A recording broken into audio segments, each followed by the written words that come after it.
Okay, do you have any other stories you'd like to add in? Yes, I believe I was in a junior in high school, and I was playing varsity basketball, and right in the middle of practice, it was a white girl who used to like me, and all of a sudden she just ran in the door at practice, and she was crying, and she jumped in my arms, and everything just stopped. Everybody stopped and just was looking because this was something that didn't happen in the South.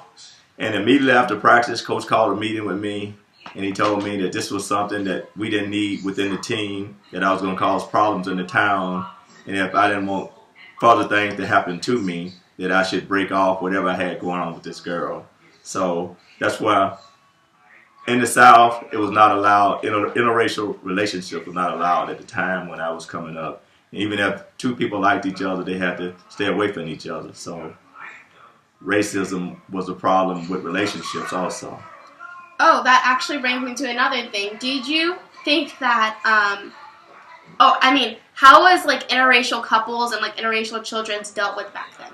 There was no, in my town, there was no interracial relationships, no interracial couples, no interracial children. It was black or white.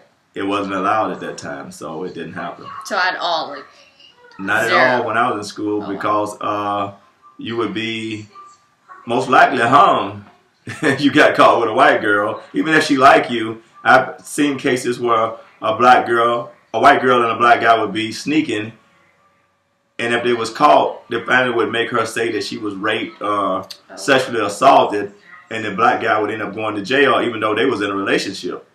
So it was just something that you really didn't do there in the town that I was at. Was it ever an African American girl with a white guy, or? Well, now it have changed. Now it's everywhere. There's interracial. No, not before. No. If so, like I said, they would end up in trouble, and you want to avoid the trouble. You just avoided the relationship. And if it was to happen, if there was an interracial kid born back then, what would have happened? Well, the white girl probably would be sent off. The baby would probably be sent off, and to make it look like that she left, and then she never could bring the baby back. So the kid would never end up there. So the parents would be looked upon like they had an interracial child. Any other stories you can think of? Yes, my brother Malcolm, he has an interracial child. It happened after I left, and they sent the girl off to have the baby to Texas, I think, and he never saw the child. The baby never came back with her, so he has no idea where the baby is or what's going on with the child. I heard it was a daughter, but he never has no kind of relationship with the child because they were sent off.